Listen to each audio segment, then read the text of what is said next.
Bienvenidos a su canal Bartimeo, descubriendo la importancia de llevar una vida cristiana. En esta sesión de hoy vamos a hablar del realismo de Jesucristo, continuando pues con la serie de virtudes humanas de Jesús como perfecto hombre, y darnos cuenta de que Jesucristo tenía los pies muy bien puestos en la tierra y sabía observar las cosas, sabía tomar decisión. Bueno, te animo a que nos metamos a fondo en esta virtud. Con frecuencia encontramos personas que viven más en el mundo de la imaginación y de los sueños que en la realidad. Y con cierta sorpresa comprobamos que ese mundo irreal que construyen con el deseo y el pensamiento les ocupa mucho más que las cosas normales que a la gente rodea. Y eso puede sucedernos, de que esa gran facultad que tenemos, que es la imaginación, no la estemos empleando correctamente, porque hay que disciplinarla. Y mucha gente muestra desinterés por la realidad y les aleja de los asuntos normales de la vida cotidiana. Al considerar pues la actuación de Jesucristo durante la vida terrena, resulta pues llamativo su realismo. Trabaja bien e intensamente, atendía amablemente a las personas, conocía al detalle los pormenores de la vida cotidiana, observaba la naturaleza, se daba cuenta de las necesidades de quienes lo rodeaban, que eso es algo importante, estar aterrizado, no andar uno metido en sus propios coloquios, ¿no? A ver qué es lo que está pasando. En el breve tiempo de la vida pública de Jesús, varias veces recorrió Palestina de norte a sur para anunciar el reino de Dios, en ciudades y en pequeñas aldeas. Es Dios y sin embargo se adapta dócilmente a las exigencias de la vida humana, sin esquivar los inconvenientes y obstáculos. No es una persona que vive pues en quimeras, ilusiones, quimeras, y allá invierte su tiempo, ¿no? También Santa María, la Madre de Jesús, actuaba así. Después del mensaje del arcángel, una vez que conoce la situación de su prima Isabel, pues no se queda quieta, sino que va y la busca. Es una persona anciana, una persona que requiere ayuda, y se arremanga y vamos a ayudarle, porque anda muy puesta en la realidad, y eso también deberíamos hacer nosotros. La vida es exigente pues con todos nosotros, y son muchas las cuestiones que requieren nuestra atención y nuestra respuesta, nuestro trabajo, decisiones, servicios, cuidar cosas. Pues no es oportuno evadirse como si las personas y los asuntos no tuvieran que ver con nosotros. No, eso, aunque esta virtud está muy conectada con la anterior, pero sí es muy claro de que tenemos que tener muy bien los pies en la tierra, saber qué es lo que está sucediendo. Y hay algo que es importante que medites hoy, y es que hay personas que podrían vivir en el pasado, o hay personas que pueden vivir en el futuro y poco en el presente, y por eso aparecen todas esas patologías psiquiátricas. La gente que vive en el pasado, si se dejan llevar por eso, pues pueden terminar en fenómenos depresivos. Uno no es que no pueda revisar el pasado, pero no puede quedar allá. O si es una persona que vive en el futuro, pues puede terminar en fenómenos de ansiedad, o en trastornos de ansiedad, como lo llaman los técnicos. Porque pues claro, ¿qué va a pasar? ¿Qué no va a pasar? Y nosotros debemos estar en el presente. El pasado para aprender. El futuro, pues tenemos que hacer algo de planes, pero cuando estamos de la mano del Señor sabemos para dónde vamos, entonces tampoco nos podemos meter en el futuro. Quería leerte un texto de Mateo 6:33, que creo que nos da mucha claridad de cómo Jesucristo nos recomienda vivir. Y dice así: buscad primero el reino de Dios y su justicia, y todas estas cosas se os añadirán, y todo se os dará por añadidura. Por tanto, no os preocupéis por el mañana, porque el mañana traerá su propia preocupación. A cada día le basta su contrariedad. Es la invitación de Jesucristo a vivir el presente a fondo. Mañana no sabemos si nos tocará vivir, el pasado ya no existe. Entonces eso es clave. Ahora, si nosotros queremos ser personas de acción, tenemos que tener muy bien los pies en la tierra para saber juzgar, observar y atender la realidad. Esta es la actitud que permite responder a las necesidades de los demás y amarles de verdad. Y trabajar pues obviamente con eficacia, responder a las cuestiones que se nos ponen por delante, encontrar a Dios en las pequeñas cosas de cada día. Por eso, centrar la vida en el presente. Importa mucho distinguir lo real de lo imaginario y no hacer hipótesis sobre lo que no se puede saber.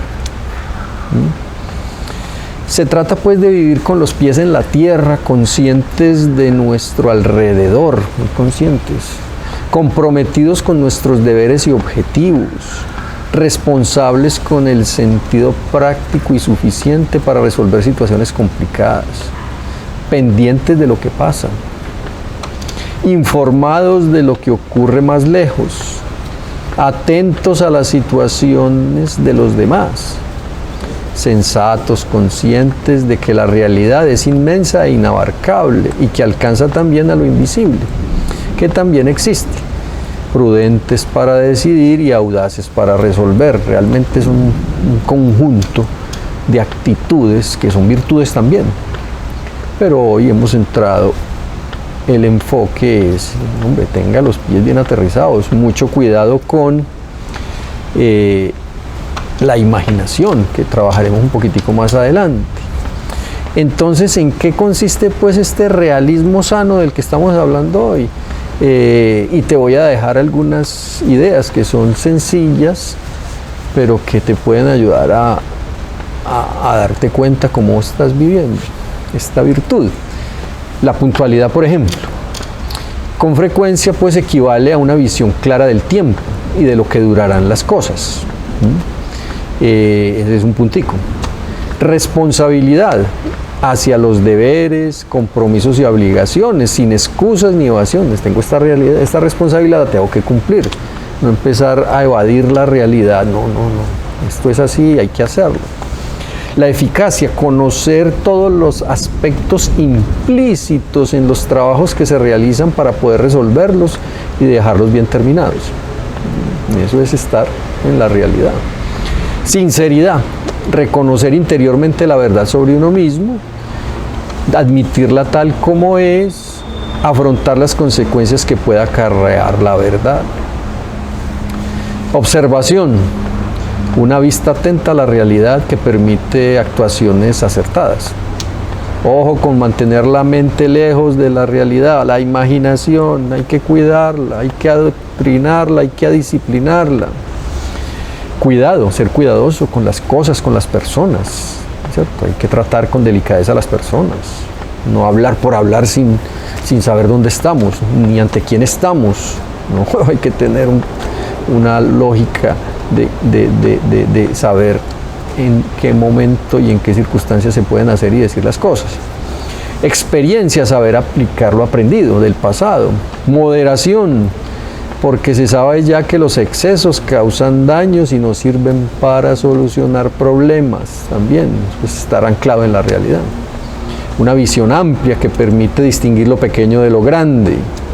Tener en cuenta pues todos los factores, advertir lo importante, respetar las actuaciones de los demás. También aceptar, la aceptación, saber asumir las situaciones tal como son. Esto es una realidad, llegó, pero hay personas que no quieren aceptar esa realidad. Esto es duro y genera problemas psiquiátricos también. No hay que aceptar la realidad. Que es que el sentimiento no me ayuda, no quiere. Esa es la naturaleza humana, a veces tenemos que aceptar cosas que no nos gustan, pero peor es uno no aceptarla, eso sería un problema gravísimo. Hay que aceptar la realidad tal como es. Ser realistas es adaptarse pues a las circunstancias, a actuar de acuerdo con lo que está pasando. Bueno, también quería que revisáramos hoy en esta sesión todo lo que tiene que ver con esa gran potencia que toda persona tiene, y es la imaginación, que obviamente es una facultad muy útil, porque el alma que está unida al cuerpo no puede pensar sin imágenes. El Señor pues hablaba a la gente pues por medio de parábolas, expresando en imágenes las verdades más profundas, y hemos visto que también sigue este camino en la conversación con Nicodemo, por ejemplo. Del mismo modo, la imaginación puede ser una gran ayuda en la vida interior, en la vida espiritual, para la contemplación de la vida de Dios, por ejemplo, del Señor, de los misterios de su vida. Pero para que sea provechosa y útil, la imaginación ha de ir dirigida por la recta razón, esclarecida por la fe. Tiene que estar organizadita, tiene que estar ordenadita, porque si no, es un caballito que se puede desbocar y nos puede hacer muchos daños. De lo contrario, pues podría convertirse en lo que Santa Teresa de Jesús llama la loca de la casa, que eso anda pues en quimeras, en ilusiones, pero no en la misma realidad. Y eso nos separa obviamente de la contemplación de las cosas divinas, porque Dios es la misma realidad, ¿no? Y nos arrastra hacia cosas vanas, sobre todo al orgullo, a centrar el pensamiento en uno mismo, que de eso hablaremos un poquitico más adelante. En el mejor de los casos, nos lleva a ensueños, ensoñaciones, de donde nace el sentimentalismo tan opuesto a la verdadera piedad. Por ejemplo, si tú vives en el pasado y enseguida se te afloja tu autoestima, ahí tienes una depresión en curso. Y todo por no controlar bien la imaginación. Pasado. ¿Qué tengo que aprender de aquí? Y vamos a estar en el presente, proyectándose en el futuro un poco. Cada día tiene su propio afán, dice el Señor. Dada nuestra condición, pues después del pecado original, el sometimiento de la imaginación a la razón solo puede conseguirse habitualmente con esfuerzo, con disciplina, mortificando esa imaginación, haciendo pues que así deje de ser la loca de la casa y se concrete a su fin propio, que es servir a la inteligencia iluminada por la fe. Entonces miren, cosas interesantes. Dejar suelta la imaginación supone en primer lugar perder tiempo, que es un don de Dios y parte del patrimonio que Dios nos ha dado a cada uno. Entonces nos recomienda un santo español: aleja de ti esos pensamientos inútiles, que por lo menos te hacen perder tiempo. No perdamos tiempo. A veces somos tan lentos para actuar, y es porque andamos en unas quimeras, y pues no, sacúdase. Hay una figura muy bonita que algún santo presentaba para entender esto de la imaginación, es que la imaginación y el cerebro es como un arbolito, y si uno se descuida se le va llenando de pájaros, entonces uno tiene que estarlos espantando, y es claro, llega un pensamiento y uno tiene que estar poniéndole orden a ese árbol de la inteligencia y del cerebro. Cuando pues no hay esa mortificación, ese disciplinamiento de la imaginación, los sueños de la imaginación giran frecuentemente alrededor de los propios talentos, de lo bien que se ha quedado en una situación, en la admiración que despertamos ante ciertas personas, o en el propio ambiente. Y así lo que comenzó siendo un pensamiento inútil deriva hasta llegar a perder la rectitud de intención que se había mantenido hasta entonces, y la soberbia aparece, y que siempre está al acecho, tomando cuerpo de algo que aparecía muy sencillo. Entonces hay que tener cuidado.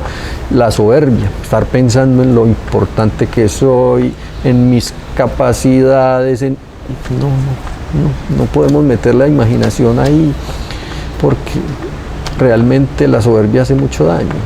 Eso nos hace perder tiempo, nos pone ansiosos, entonces no. Luego pues la soberbia, si no se le pone freno, tiende a destruir lo que de bien encuentra a su paso. De este modo particular destruye una buena parte de la atención que merecen los demás. Estar metido en uno mismo, las situaciones y las cosas que requieren atención no les voy a prestar el debido tiempo. Sobre todo a las personas, a los otros, impidiéndonos pues caer en la cuenta de sus necesidades y ejercer sobre todo la caridad. El horizonte del orgullo es terriblemente limitado, se agota en uno mismo. El orgulloso no logra mirar más allá de su persona, de sus cualidades, de sus virtudes, de su talento. El suyo es un horizonte sin Dios, y eso pues sí es algo que hay que pensar. ¿Sí? Si yo estoy pensando en mí mismo, he sacado a Dios de mi alma, ¿ya? Y este panorama tan mezquino ni siquiera aparece en otras personas. Estoy aislado, me estoy quedando solo, muy grave. Otras veces pues cuando la imaginación se entretiene juzgando el modo ya es de actuar de otros, se emiten fácilmente juicios negativos y poco objetivos, porque cuando no se ve a los demás con comprensión, con deseos de ayudarles, se tiene en ellos una visión injusta, parcial. Entonces, cuando se examina a alguien sin la caridad de la comprensión, se juzga con frialdad su conducta, sin tener en cuenta los motivos que haya tenido para actuar esa persona, etc. Bueno, aquí no podemos ponernos a juzgar tampoco, eso es no estar en la realidad. Nosotros no conocemos las circunstancias y el detalle de todas las cosas, y nos ponemos de reyesitos a juzgar, de juececitos a juzgar, y no somos eso. La imaginación no está para eso, todo lo contrario, caridad. Hombre, si vemos algo que de pronto no fue bueno en alguien, hombre, mirar cómo le ayudamos, disculparlo, esa es la caridad de Cristo, y eso es estar en la realidad. La causa pues de tantos juicios temerarios es el considerarlos como cosa de poca importancia. Viene juiciecito sobre una persona, fuera. Es que yo estoy para servir, no para juzgar. A mí nadie me ha nombrado juez y además no tengo el conocimiento de todo. Entonces tener mucho cuidado, porque es que si no se disciplina la imaginación. Jesucristo la tenía muy disciplinada, siempre pensando bien. Con la samaritana buscó dar su conversión. Con la resurrección de Lázaro, cómo sufría la gente, él mismo se estremecía viendo el sufrimiento, siempre en la realidad, utilizando bien su imaginación.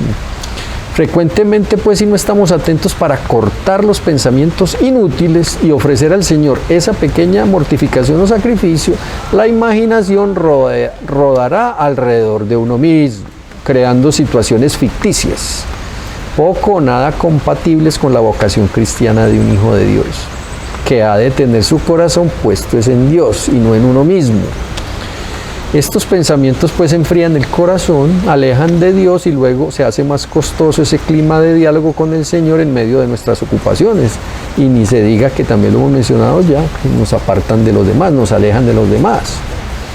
Entonces, te animo ya, para ir terminando, que examinemos hoy en nuestra oración pues cómo disciplinamos y mortificamos nuestra imaginación, cómo nosotros vivimos con los pies puestos en la realidad, si nosotros estamos pendientes de los demás, de nuestras cosas, si vivimos en el presente, hacer un horario en el día, proyectar un poco al futuro, aprender de los errores, pero ni vivir en el pasado ni vivir en el futuro, sino hoy. ¿Qué voy a hacer? Este es el regalo que Dios me da. ¿Cómo amo más a Dios y los demás hoy? Y eso es estar en la realidad. Bueno, cierro. Te animo a que le des me gusta a este video, te suscribas a este canal, deja tus comentarios, y nos vemos pues en la próxima sesión, aprendiendo a ser como Jesús, imitándolo, siendo persona virtuosa. Gracias.